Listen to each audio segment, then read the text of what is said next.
अरे mic mic बस sir हो गया। यहाँ पर कई अहम चीजें ऐसी हुई हैं क्योंकि पुलिस का ये दावा है क्या है। अरे यार क्या एक मिनट क्या सर क्या मैं भी आ रहा हूँ। ये भी थोड़ा खड़ा कर दो दिखने दो। वाह आप समझ में आ रहा है सर। अभी भी आना है पीछे तो पहले फिर हम पीछे हो गया सामने दे दो। आ गया भाई हो गया। बहुत बढ़िया। एक बहुत ही दर्दनाक इंसिडेंट हुआ था जो कि हम सब जानते हैं। पंजाबी के मशहूर सिंगर थे जिनका इंटरनेशनल फेम भी था, शुभदीप सिंह, जिनको पॉपुलरली सिद्धू मूसेवाला के नाम से जाना जाता था। तो उनकी एक बहुत ही ब्रेजन किलिंग हुई थी और जवाहर के विलेज जो कि डिस्ट्रिक्ट मानसा एरिया में आता है, वहाँ पे ये इंसिडेंट हुआ था। जैसा कि आप जानते हैं, स्पेशल सेल लगातार बड़े केसेस पे, जहाँ पे हमें लगता है कि इंटरस्टेट रेमिफिकेशंस हो सकती हैं, वहाँ पे काम करता आया है। उसी टाइम जब हमारे ध्यान में ये और नोटिस में चीज़ आई कि इस तरीके से ये किलिंग हुई है और उसके वीडियोस वायरल हुए, स्पेशल सेल की मल्टीपल टीम्स ने उसी टाइम से इस पे काम करना शुरू कर दिया।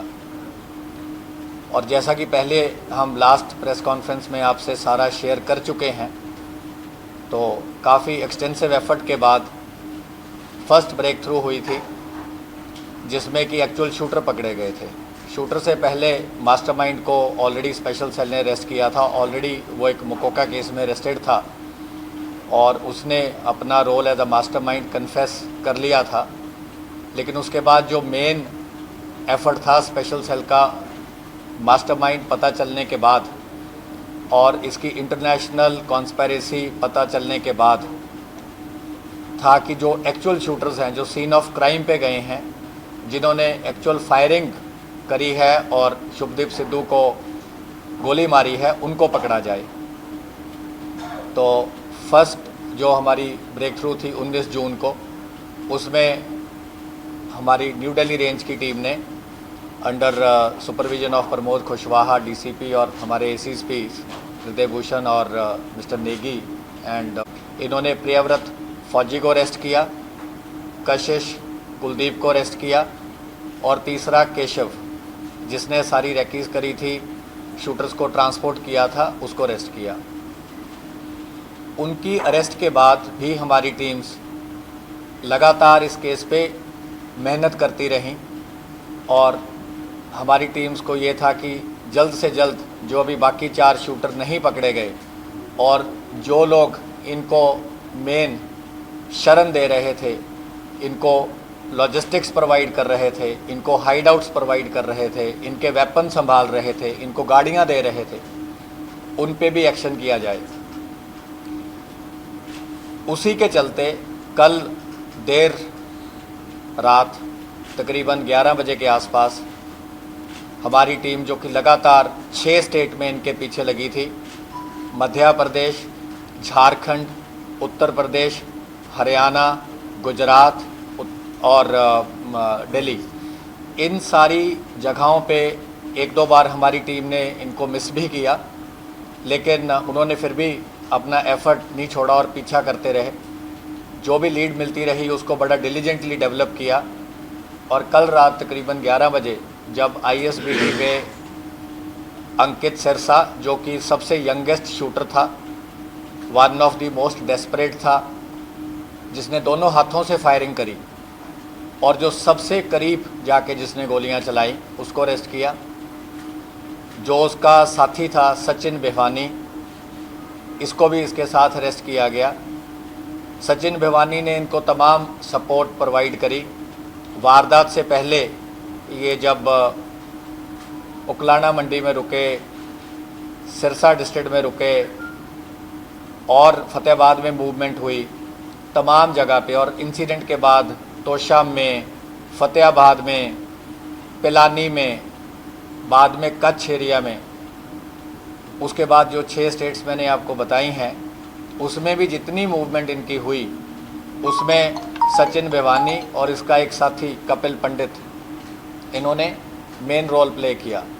तो इनके साथ दीपक मुंडी भी था जो कि अभी ऑन द रन है, एब्सकॉन्डिंग है, जो कि चौथा शूटर है। और उसके अलावा 2 शूटर्स का हम ऑलरेडी आपको बता चुके हैं।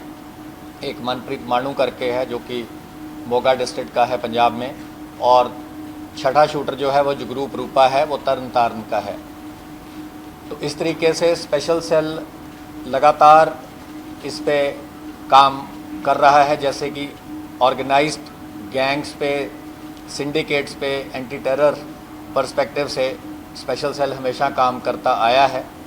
और स्पेशल सेल का हमेशा यही फोकस रहा है कि जो लोग भी ऐसी बड़ी वारदात में शामिल होते हैं जिसकी इंटरस्टेट रेमिफिकेशंस हैं, जिससे फ्यूचर में दिल्ली में भी कोई चीज़ ऐसी हो सकती है दुर्घटना, तो स्पेशल सेल का यही टास्क होता है कि हमारी ये तमाम कोशिश रहे कि जो चीज़ कहीं और हुई है उसको राजधानी में होने से फ्यूचर में प्रिवेंट किया जा सके।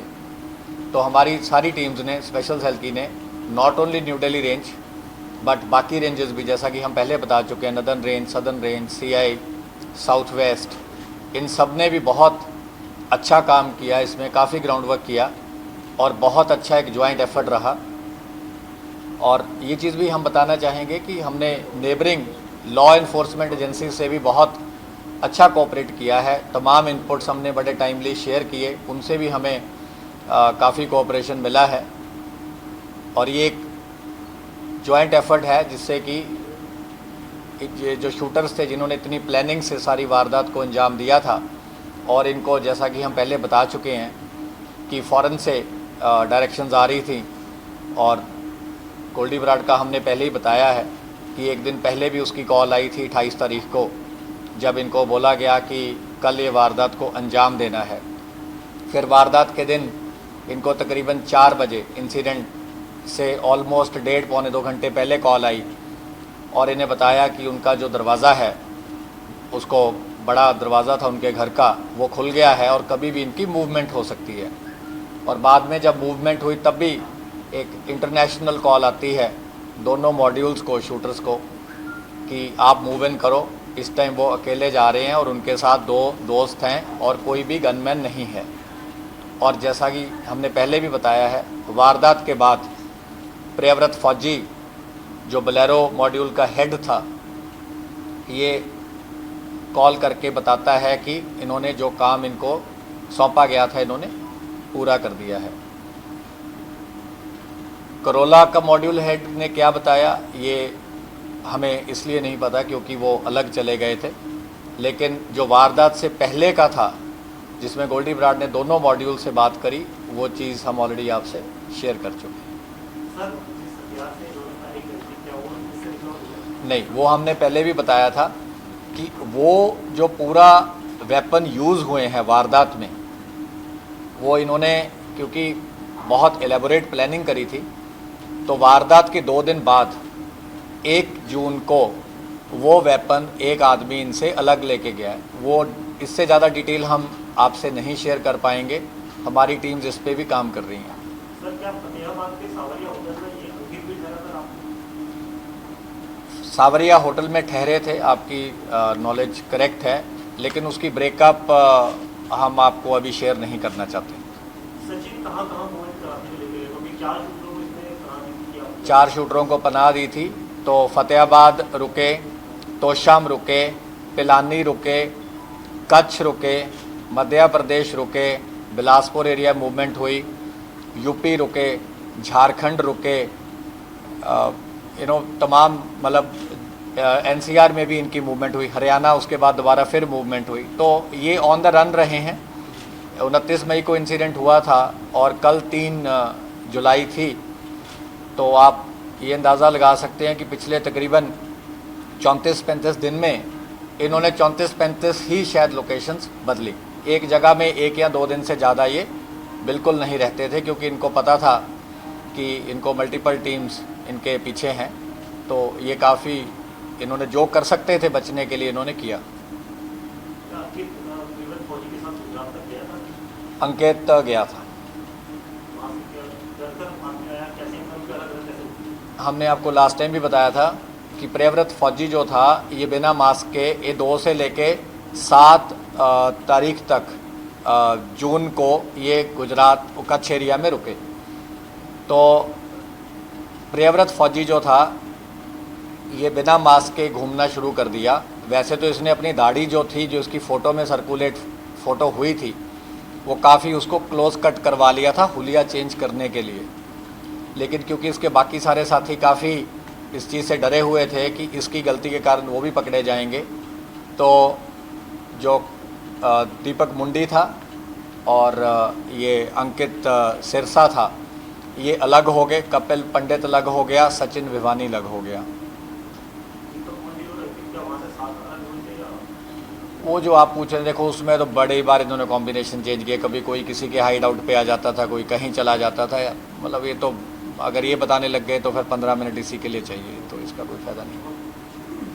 सर, पंजाब पुलिस की वर्दी भी इनके पास थी, तो क्या वो भी इनके प्लान में था कि बचने के लिए एस्केप रूट इस वर्दी को पहन के इस्तेमाल करना था?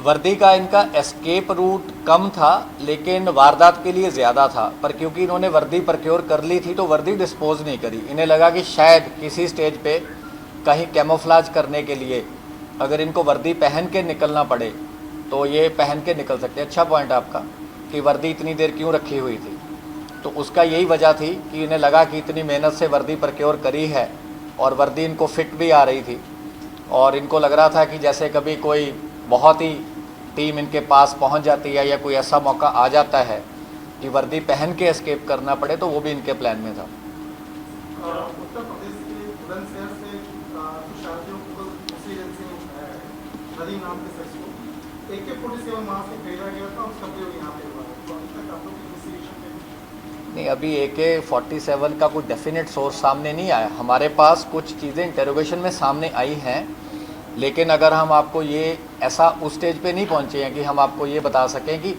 इसी जगह से AK-47 प्रोक्योर करी गई थी।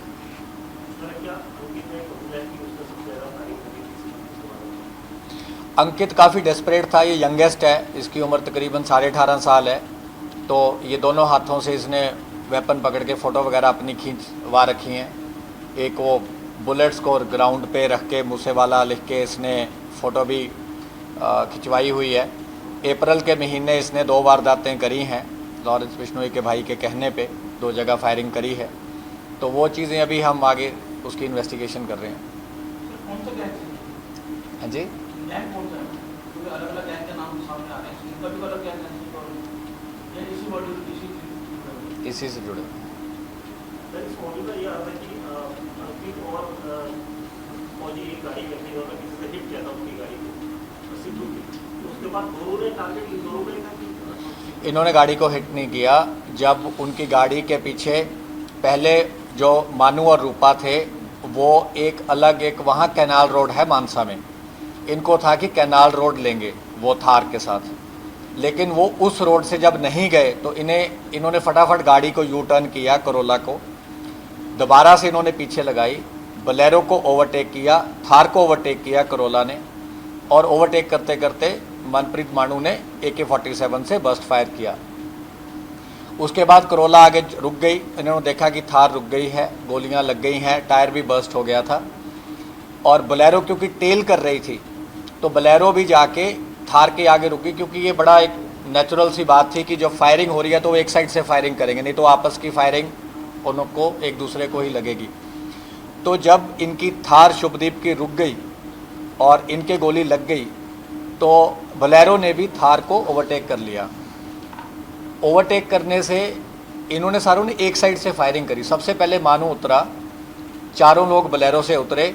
रूपा ने करोला यू टर्न करी। यू टर्न करते हुए जो करोला का एक दरवाज़ा था वो बलेरो के साथ टकराया, जिसकी वजह से जब ये मौके से भाग रहे थे तो इनकी गाड़ी का दरवाज़ा भी बंद नहीं हो पाया था। उसका वजह यही थी कि जब वो यू टर्न कर रहा था तो बलेरो की एक साइड और करोला की एक साइड आपस में टकरा गए थे, और रूपा एंड में उतरा क्योंकि पहले गाड़ी उसने यू टर्न करी। यू टर्न के बाद उतर के उसने फायरिंग करी। ये माना जाए कि इस मतलब हिस्ट्री में लॉरेंस बिश्नोई और गोली ग्रांट गैंग में स्लीपर सेल तो नहीं है, एक्टिव क्रिमिनल है, कोई फरारी काट रहा है, मतलब क्योंकि हथियार का भी पता चला था कि घंटे पहले किसी हथियार थी और बहुत सबूत कर रहा है। स्लीपर सेल तो देखिए, अब कोई बहुत ही डॉर्मेंट हम उसको बोल सकते हैं, तो एक्टिव हैं ये तो हर महीने, और कई बार इन्होंने मल्टीपल वारदात कर रखी हैं, तो स्लीपर तो नहीं बोल सकते। हाँ जी, वो हम जो शेयर कर सकते हैं इमेजेस हम आपके बाद प्रेस कॉन्फ्रेंस के बाद शेयर कर देंगे। Any more question?